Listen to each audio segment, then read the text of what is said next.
Wilayah Lembang di Kabupaten Bandung Barat memang menjadi salah satu destinasi favorit tujuan wisata, terutama wisatawan keluarga.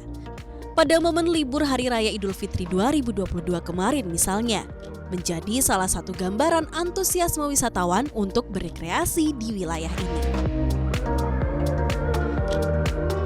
Terpantau di libur Idul Fitri kemarin ya, karena kita recovery, tentunya banyak sekali destinasi wisata yang kami siapkan untuk menyambut kunjungan kedatangan wisatawan. Dan itu terpantau kurang lebih sekitar 70% ya. Akupansi yang di hotel juga itu meningkat menjadi kurang lebih 65%. Gitu. Yang dulunya barangkali di bawah 50% ya.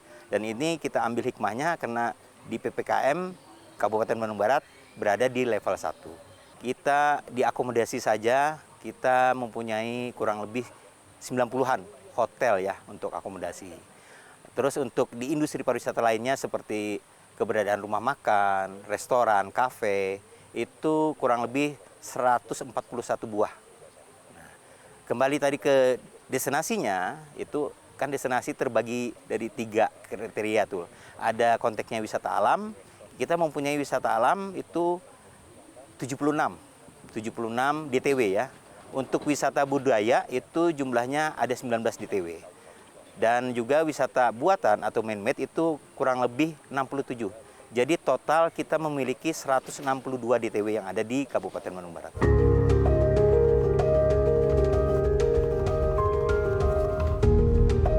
Potensi ini yang menjadi penggerak bagi para pelaku usaha untuk berlomba-lomba menghadirkan aktivitas wisata keluarga yang bisa mendatangkan cuan.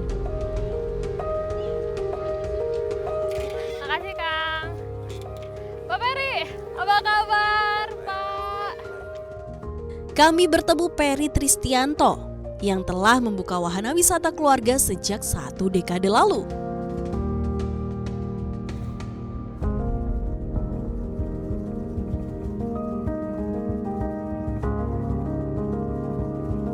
Pak Peri, kalau Bapak sejak kapan Pak mulai melirik bisnis wisata keluarga, lalu kenapa kemudian tertarik untuk mendirikan lokasi-lokasi wisata keluarga? Begini ya, usaha saya dari permulaan itu adalah target marketnya wisatawan.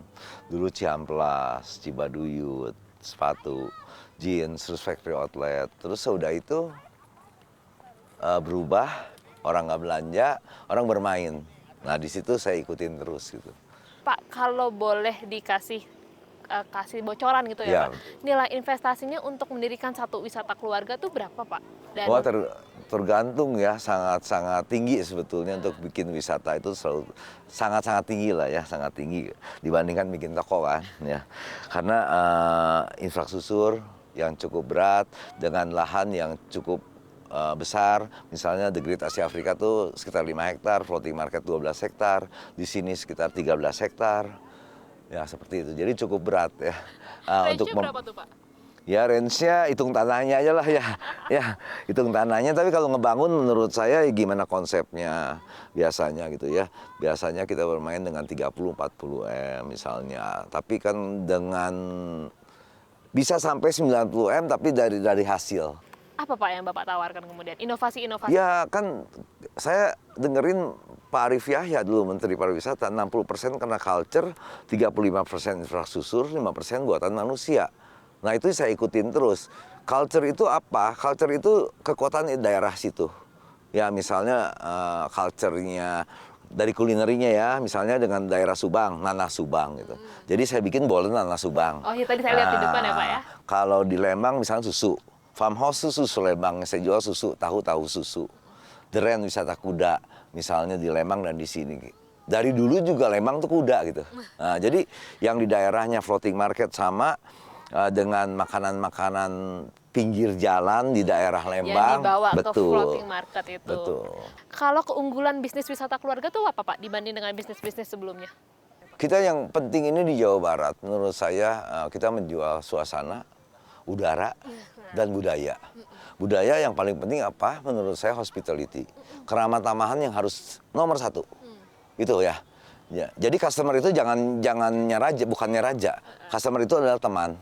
Jadi itu yang harus dipertahankan oleh Jawa Barat, khususnya umumnya di Indonesia. Tadi kan udah sempet sebut angka 30-40 M gitu ya Pak.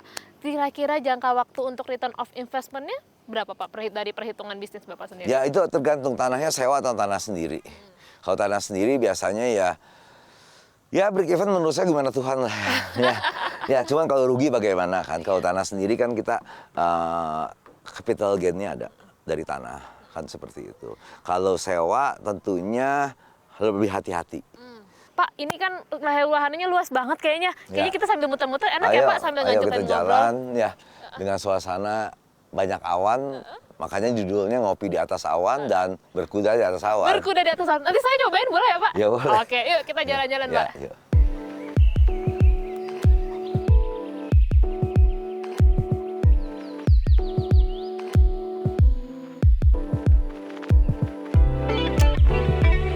Ini suasananya emang seperti ini ya Pak tiap hari? Pak? Ya, setiap tempat kan mempunyai keunggulan masing-masing. Di sini kan ya hutan seperti hutannya masih saya pertahankan. Jadi tempat-tempat saya tuh The Great Asia Afrika itu kan jurang yang saya bikin. Floating market air. Jadi danau kan. Jadi setiap tempat lain-lain. Yang penting menurut saya yaitu kata Pak Menteri dulu 35% infrastruktur, bagaimana orang-orang gampang. Saya selalu di pinggir jalan besar. Biar aksesnya itu Biar mudah ya Pak aksesnya ya? gampang dan bis misalnya lebih mudah. Oh, jadi rombongan-rombongan besar Betul. juga gampang ya Pak. Berarti kalau untuk pemilihan tempatnya ini kan tadi hutan yang masih dipertahankan. Tadi ada jurang di The Great Asia Afrika. Itu seperti apa Pak? Ya saya nggak pernah ngoyo nyari tempat, tiba-tiba ada yang tawarin ya saya lihat oh cocoknya untuk ini, cocoknya untuk ini. Ya, Berarti saya inovasinya membuat di situ bisnis ya? itu bukan dibuat dulu bisnisnya. Ada di otak saya pengen bikin apa, tapi cari manusianya. Orangnya dulu cari yang punya yang punya passion ke situ. Dari karyawan kita siapa? Itu pasti. Ya, terus kemudahannya, maksudnya kemudahan akses. Aksesnya tadi ya Pak ya? Terus segmen pasarnya kita mau kemana? Biar mengangkat Betul. ekonomi lokal juga Ekonomi gitu ya lokal. Pak. Nah kalau ngomongin ekonomi lokal, Bapak juga kemudian ikut menggandeng UMKM dari jalanan untuk dibawa ke Betul. tempat-tempat. Saya tidak membuat apa-apa, saya bikin marketplace offline, yaitu yang diisi oleh UMKM. Kenapa Pak memilih untuk menggandeng UMKM? Kan Bapak bisa bikin sendiri padahal. Ya enggak, karena yang saya jual rohnya, hospitality. Saya nggak pernah perusahaan besar yang masuk ke saya, karena dia akan kirim karyawan kan.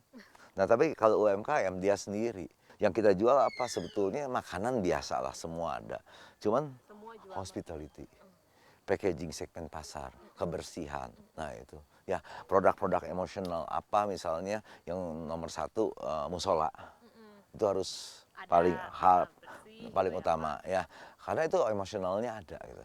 Toilet, nah itu yang paling penting dalam wisata gitu.